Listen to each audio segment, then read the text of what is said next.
ماسپخینه پورې ودیمه روژه ډېره ریلیکس تېره شوله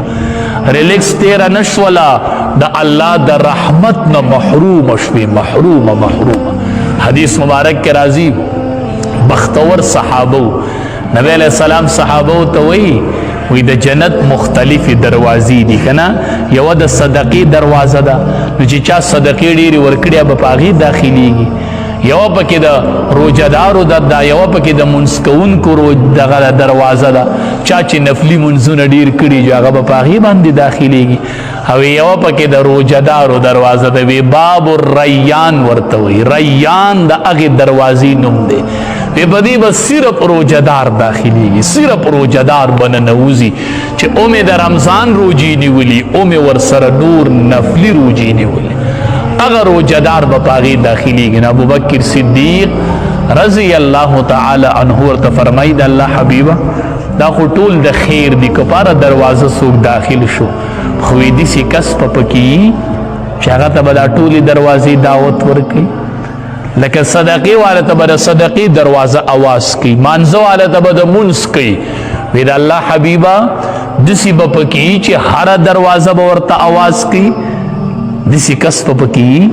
چې اره دروازه به یې رابلي نبی علیہ السلام ورته وایي وارجو ان تکون منهم زما امید دی چې هغه به تی زما امید دی چې هغه تی صرف ابوبکر صدیق رضی الله تعالی عنه وارجو ان تکون منهم زه امید ساتمه چې هغه ته یو واحد یو سړی چې تا ته به هره دروازه وایي چې مرحبا مرحبا مرحبا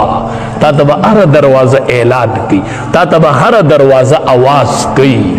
ډېره مبارکه میاشت را باندې راغله حدیث مبارک کې راځي اذا جاء رمضان چې کله رمضان راشي لکه اوس راغی نو فتحت ابواب الجنه د جنت دروازې الله کولاو کړلې راځي وی د جنت دروازې کولاو دي راځي ځوانانو اے ګناهګارانو ټول راځي ټول فتحت ابواب الجنه د جنت دروازې کولاو دي راځي مافیان غواړي راځي منځونه کوي وغلقت ابواب النار او د جهنم دروازې بند دي بس هغه بند شولې څومره د رحمت میاشت راغله څومره د روغ او د صلح میاشت راغله ای ځوانانو دا د جوړې میاشت راغله دا د صلح میاشت راغله دا د الله سره د روغې میاشت راغله روغ کوي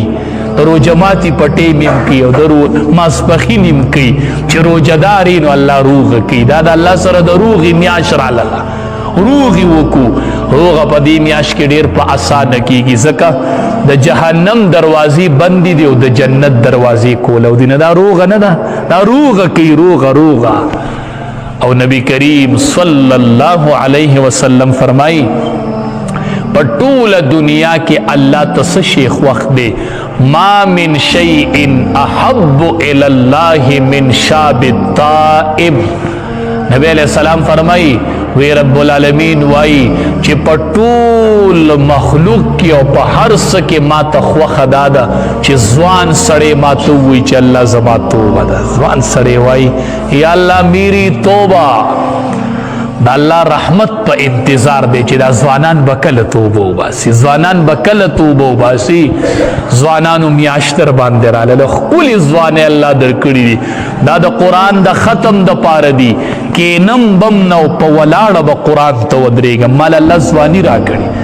بیا به داسې وخت راشي چې په کرسۍ به ناسي بیا به داسې وخت راشي چې د کوره به تراوله نشي راتلی جاړې به نو په ځوانۍ کې نن وکړه چې بیا ارمان نه کوي و الله چې روغ وم نو ولاړ به وم خو اوس بیمار یم نو الله به درله بیا هم هغه اجر درکوي نو الله د ځوان توبې ته په تمه دی بس توبه وباس د رحمت میاشتا د مغفرت میاشتا او اول عشر شروع دا د رحمت میاشتا دا رحمتونه راوریږي رب اغفر وارحم وانت خیر الراحمین دعاګانې غواړئ درود شریف زیات وایي اول عشره کې چې یو پیره څوک درود شریف ووایي نو صلی الله علیه عشرا الله تبارک وتعالی په لس رحمتونه راولیږي د یو درود په بدله کې لس رحمتونه الله را لیږي نو چې ته زر پیرې درود شریف ووایي نو څو رحمتونه راله لس زره رحمتونه در باندې د الله په یوه ورځ کې راورېدل او لنډ درود وصلی الله علی النبی الامی دا څومره لنډ درود دی دا زر پیری ډیر په اسانه کیږي نو چې دا زر پیری وای نو لس زر رحمتونه باندې د الله د طرف نه راوړي دا د رحمت میاشته رحمتونه راوړيږي د جهنم دروازې بند دي او د جنت دروازې کولو دي ډیره د برکت میاش را لاله ډیره د رحمت میاش را لاله چې ظاهرانه نشي عبادت پکې وکړو چې ظاهرانه نشي بل کوشش کوي د خپل وس مناسب نبی علیہ السلام فرمای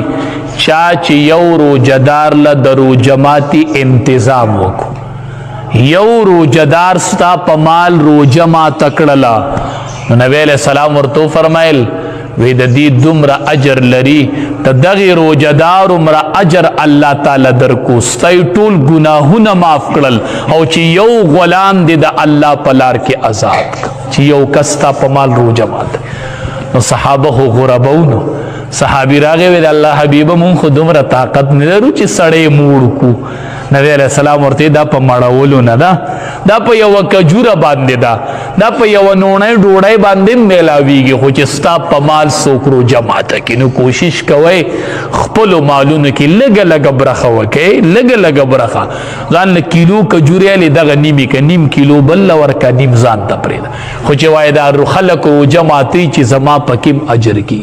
بختور خلک چې ستا په مال چارو جماعت کړل نو یو د خپل روجي اجر شو بل چې ستا په مال اگر روجه ماته کړی دا د هغه د روجې مرا اجر ستا موش